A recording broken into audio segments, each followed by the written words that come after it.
Imagine building a £200 million empire in one of Britain's toughest environments, only to be cut down in its prime by a lone gunman. That's exactly what happened to Colin Smith, also known in the Underworld as Smigger.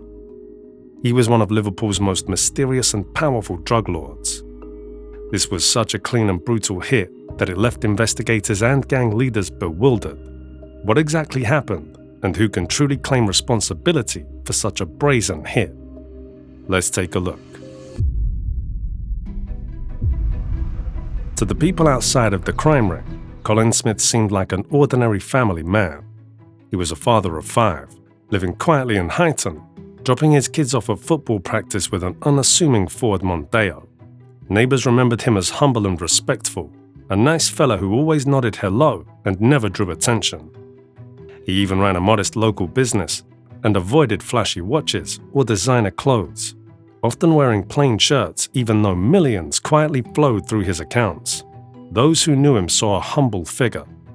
What they didn't know was that behind that calm exterior lay the city's cocaine king, a drug dealer whose personal fortune and influence extended far beyond Liverpool. To understand how someone like Smith could rise so high, we have to go back to the 1980s. Back then, Liverpool earned a grim nickname, Smack City. Heroin and cocaine flooded the streets, tearing communities apart and fueling violent crime waves. In this chaos, local criminals realized they could make real money by forging direct ties to powerful South American cartels, the same organizations that controlled up to 80% of the world's cocaine supply. For many young men born into poverty and violence, these new connections offered a way out of desperation and into unimaginable riches almost overnight. Suddenly, small-time dealers in run-down estates were turning into millionaires thanks to deals with infamous syndicates from the Americas. Liverpool's docks and pubs buzzed with the secret world of narcotics trafficking, a world Colin Smith was determined to dominate. One of the biggest figures to emerge from Smack City was Curtis Warren, a Toxteth-born dealer who built an empire on cocaine. At the height of his power in the mid-1990s, Warren was even listed in the Sunday Times Rich List, reportedly worth well over £100 million, making him one of Britain's richest criminals. But his reign didn't last. In 1992, law enforcement finally struck. A massive shipment of drugs traced back to Colombia was intercepted at the Dutch port of Rotterdam, and Curtis Warren was arrested and sentenced to a long prison term. His fall left a power vacuum in Liverpool's underworld. That vacuum created opportunities for ambitious figures like Colin Smith to climb higher. While others got caught or retired, Smith slowly and quietly built his own network, learning from the mistakes of his predecessors. Colin Smith was a different kind of gangster. He kept a very low profile, almost by design. He lived in a modest house on a quiet street and drove that plain Ford Mondeo everywhere. He refused to flaunt any of the wealth he'd secretly amassed. No bling, no luxury cars, no ostentatious behavior. While other bosses might decorate themselves with jewelry or sports cars, Smith wanted to blend in. This unassuming approach helped him build trust, even with ruthless cartel figures who'd valued loyalty and discretion. People who ran into him didn't even suspect he was up to his neck in the drug trade. He was known to wear plain shirts and simple shoes, the opposite of the flashy style one might expect from a millionaire.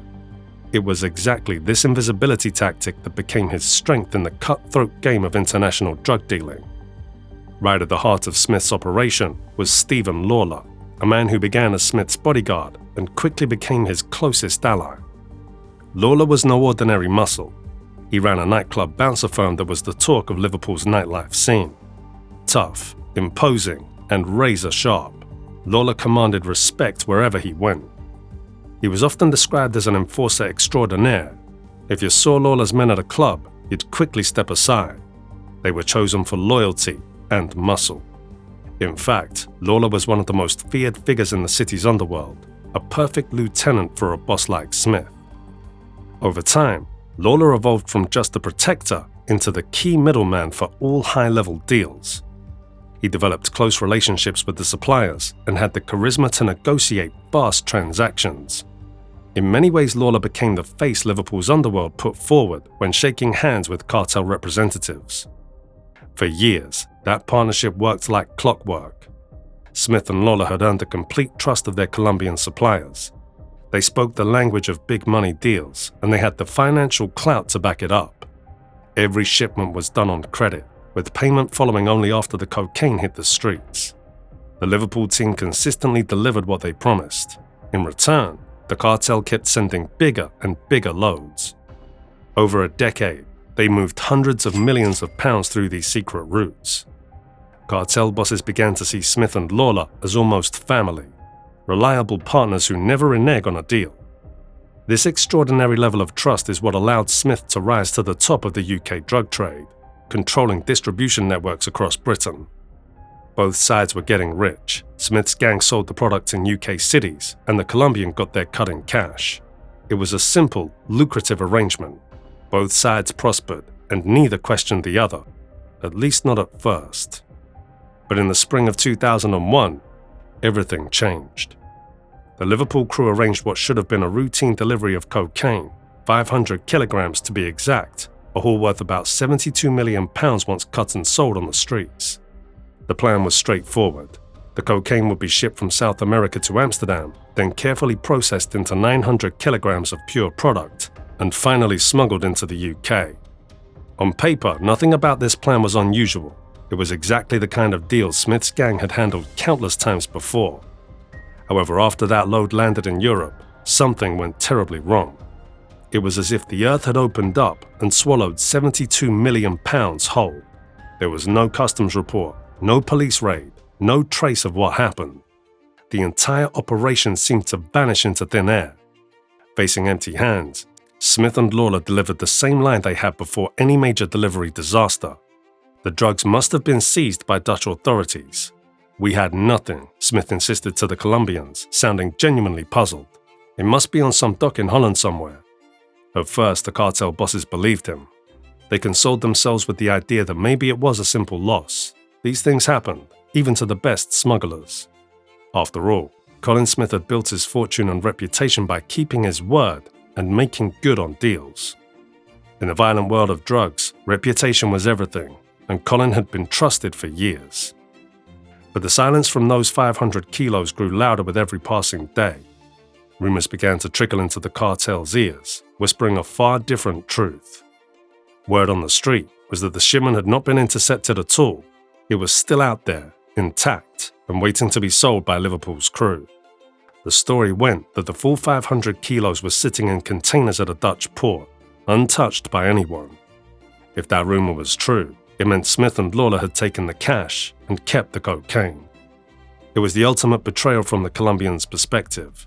News like this sent shockwaves through both organizations.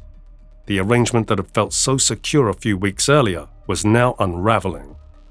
With suspicion turning swiftly to anger, the Colombian bosses began demanding answers. Through intermediaries, one message came through loud and clear: "Show us proof, or pay up." They wanted something concrete, a newspaper clipping, a police report, any evidence that the drugs were truly gone. But Smith and Lawler had nothing. The lie was collapsing with every passing hour. Tension between the two sides shifted from uneasy to openly hostile. Now it wasn't just a bad deal, it was a full-blown standoff. Cartel enforcers gathered, and orders were given. Some underworld sources say that the Colombian leaders vowed to recover their money by any means necessary, hinting ominously at a brutal resolution. Then, in May 2001, the violence truly escalated. Stephen Lawler, the very man at the center of the missing shipment, was ambushed on a quiet street in Liverpool. It was May 19th, a bright spring day. Lawler had been out driving with his mother just minutes from home in Netherley when a white transit van suddenly blocked their path. Without warning, former soldier Peter Clark and his accomplices jumped out, guns blazing. Lawler tried to run, but the killers were too quick. Seconds later, he was riddled with bullets and collapsed onto the pavement. It was one of the most ruthless daytime slayings the city had ever seen. News of Lawler's murder spread like wildfire through Liverpool's criminal underworld. If there was any doubt about how high the stakes were, it evaporated that night. As Lawler lay dying, neighbors rushed out of their homes in terror, and the police sirens wailed in the distance. Reporters later called it a brazen hit. the kind of execution normally reserved for high-ranking cartel conflicts, not a quiet suburb of Liverpool. That night, it felt like a warning. No one was safe, not even the king's most trusted henchmen. Law enforcement called it a lesson to everyone. Crossing the Colombians was dangerous. But even as Lawler's death chilled the city, it did not immediately bring clarity. It only deepened the mystery. In the midst of this carnage, Smith kept spinning the same story to his Colombian clients. He told them that he truly believed the drugs had been lost somewhere in Holland, that it wasn't his fault the shipment went missing. He said Lawler had been handling the deal details and insisted he had no idea where the cocaine was. It was a desperate move, one final attempt to keep the payments at bay. For a short while, the cartel bosses gave him the benefit of the doubt. After all, Colin Smith was the nice fella they'd always trusted to handle their business properly. He had been their reliable partner for years, always completing deals cleanly. But by late 2001, the Colombians were furious and running out of patience. They had invested in what they thought was a bulletproof partnership, and now it seemed they had been duped. The message soon became clear: either the money would come back, or there would be dire consequences. In a last-ditch effort to salvage the situation, they sent an envoy to the Netherlands to collect the debt in person. That envoy himself barely escaped with his life. He was shot at outside Amsterdam, allegedly by associates of Smith who were trying to protect their secret. With that, the conflict turned truly personal. Bullet scars on both sides were now a grim reality. Colin Smith must have realized by then that he had become a target. He probably spent the next few years constantly looking over his shoulder, but he never expected what happened next. Somewhere along the line, the decision was made to do what the Colombian Cartel rarely did: send a hit. To the cartel, £72 million had to be paid back, one way or another, and apparently a body was the preferred currency. A contract was quietly put out on Smigger Smith. It sounds almost unbelievable. Britain's most wanted cocaine baron marked for assassination by an international cartel. It was an ordinary autumn evening on November 13, 2007. Colin Smith had just dropped his son off at football practice and was headed back to Nell's gym, the local gym he often attended, barely minutes before closing time. Inside, other gym goers were finishing their workouts, unaware of the danger approaching. Unbeknownst to him, a professional killer had quietly flown into Liverpool earlier that day and was already lying in wait. As Colin stepped outside into a damp November night, a figure emerged from the shadows. In an instant, the world turned deadly. A masked gunman wearing a dark hoodie and jeans crept up behind a parked van. In a single fluid motion, he raised the sawed-off shotgun. Without hesitation, the assassin fired 2 blasts at point-blank range into Smith's torso. Smith crumpled instantly, his knees buckling as he collapsed onto the pavement. Blood spread beneath him, and the night was pierced by the deafening report of gunfire. The street fell silent, except for the ringing in shocked ears. An ordinary quiet evening had become a homicide scene. It happened so fast that witnesses were frozen in shock. Neighbors and gym-goers had gone from casual conversation to terror in seconds. By the time police and paramedics arrived, Smith was already dead. A terrified bystander called 999, and within minutes, police cars and forensic vans flooded the scene, their blue lights flickering in the wet November darkness. The quiet suburban street had turned into a murder site overnight. Neighbors rushed out of their homes or cars, crying and staring in disbelief. Detectives set up a perimeter and began knocking on doors. Journalists quickly caught wind of the story. Within hours, reporters were circling, eager for details. News of the execution spread like wildfire. By the end of the night, every detective in Liverpool and every gang boss associated with Smith was on high alert, asking quietly, who would dare do this? Detectives immediately began piecing together the aftermath. They knew this was no random act of violence. Merseyside police, now backed by national organised crime units and even intelligence services, opened a massive murder inquiry. They scoured CCTV from nearby streets, interviewed dozens of witnesses, and examined every scrap of evidence at the scene. Forensic teams photographed shell casings and took blood samples. The hit was professional and bold. It was clear it had been planned well in advance. International agencies joined the hunt. Rumors among investigators hinted at cartel involvement. Could this really be a hit ordered from thousands of miles away? Meanwhile, Liverpool's underworld went silent with fear and intrigue. Within hours, a hush fell over the city's criminal networks. News of Smith's murder prompted an emergency summit of senior criminals at a hotel near John Lennon Airport, the same area where Smith's assassin was believed to have made a clean getaway. Insiders later reported that during that meeting, one gangster even asked hotel staff to switch off the surveillance cameras. Those present knew exactly why they were gathered. It was a mini Appalachian conference, a chilling reference to the infamous 1957 Maffia summit in New York, where gangsters were caught unawares. The comparison spoke volumes. In that dimly lit conference room, Liverpool's darkest figures whispered about retaliation, retribution, and survival. Across Europe, alarm bells were ringing. If this killing was indeed orchestrated by a Colombian cartel, a 30-year uneasy alliance had just been shattered. For decades, Britain's cocaine supply chain had been built on cooperation between Liverpool's crews and South American syndicates. Liverpool gangs had the ports and distribution networks, and the Colombians had the product and cash. It was a partnership that kept cocaine flowing. Now, with trust broken, everything was up for grabs.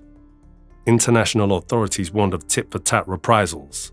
Already, agents in cities like Amsterdam and Madrid reported that expatriate Liverpool dealers were quietly stocking weapons, expecting trouble.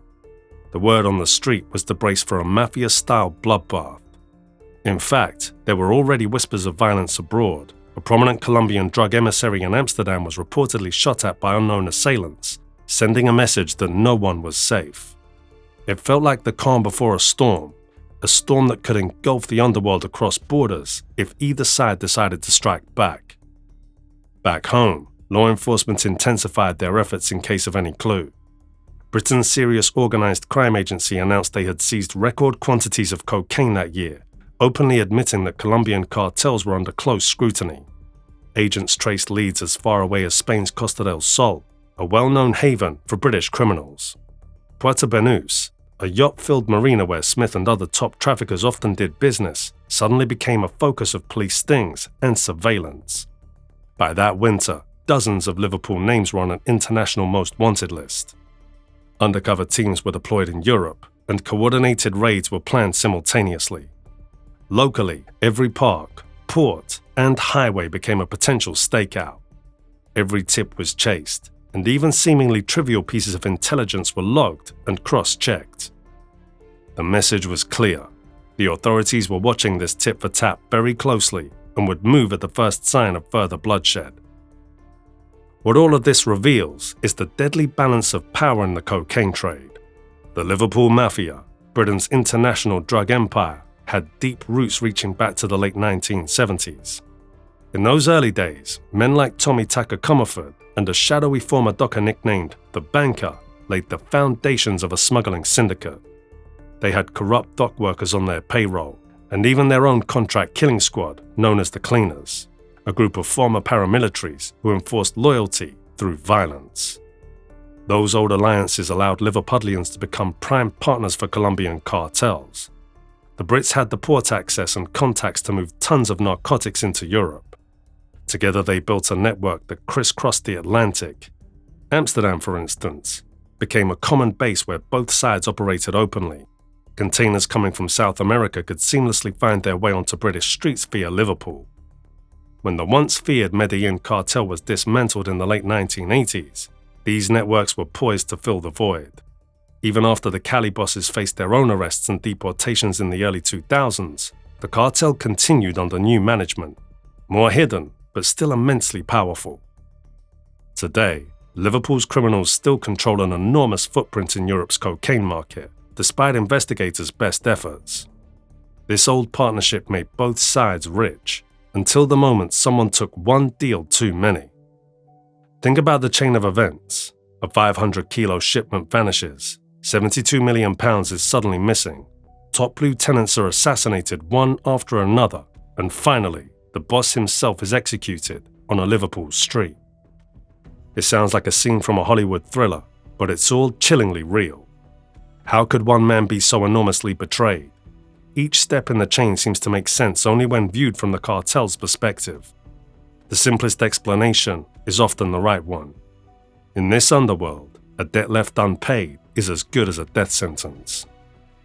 Smith had treated £72 million as collateral, and that gamble cost him everything. If there's a moral to this story, it's cold and clear. Betrayal among criminals comes with a hefty price. Of course, there are still unanswered questions. Some suspect a rival Liverpool gang may have tipped off the cartel, wanting Smith out of the picture. Others wonder if maybe Smith was planning to skip town or cooperate with authorities, making him a liability.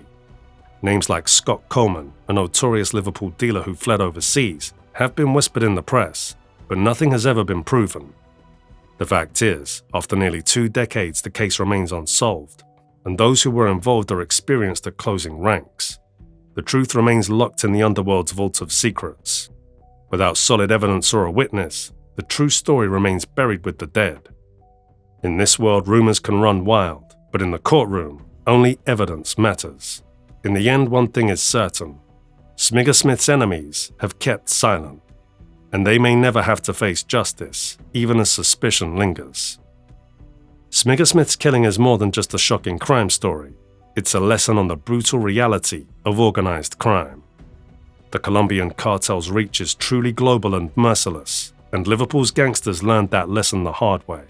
They thought they were just middlemen, trusted partners, but when the balance of power tipped, they found out who truly held it.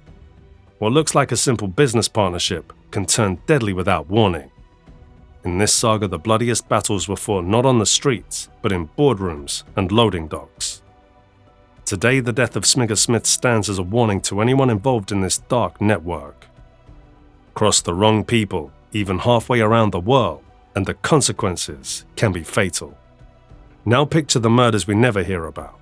Headlines explode when a known figure drops, but out on the edges of the map there are countless bodies that never make the news. Small players, couriers, lookouts, guys who touched the wrong package or owed the wrong man 50 quid.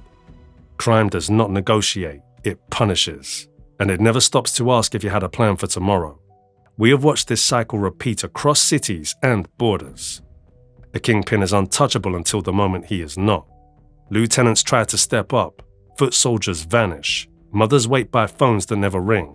Police tape flutters in the wind while the street clears its throat and keeps moving. People talk about the game like it's a shortcut. Fast money, one big score. In reality, the house always collects. Maybe not today, maybe not next week. It always collects. So why do the young still get pulled in? Because the pitch is seductive. Cash in hand, respect on the corner, a car key that makes people look twice. It feels like control when everything else is stacked against you. Then the rules reveal themselves. Every favor creates a debt. Every debt needs a repayment. Every payment drags you deeper. You promise yourself you'll do 3 runs and disappear. Then a package goes missing. Someone gets picked up. A name leaks.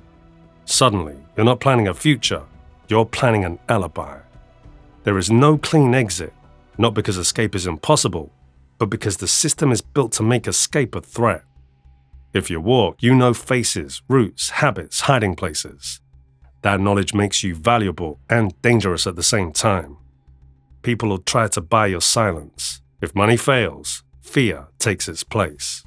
If fear fails, violence steps in. That is the ladder. It never points up, and the violence is not cinematic. It is ugly and petty and fast. A meeting that turns without warning, a knock in the night, a car that follows a little too long. The scene ends with sirens or silence, and both feel the same to the people who loved you. They get the bill. They pay in grief. They pay for years. The truth is simple. Crime promises a beginning and hides the ending. It sells an illusion of control to people who have been denied control their whole lives. The result is always the same. Kingpins fall. Lows fall. The street keeps its rhythm like a drum no one can silence. If you're standing on that beat, you don't dance for long. What do you think really happened that November night? Was it the Cali Cartel's revenge, or is it someone else pulling the strings? Share your theories in the comments below. We'd love to hear your take on this mystery. Like and subscribe to stay tuned.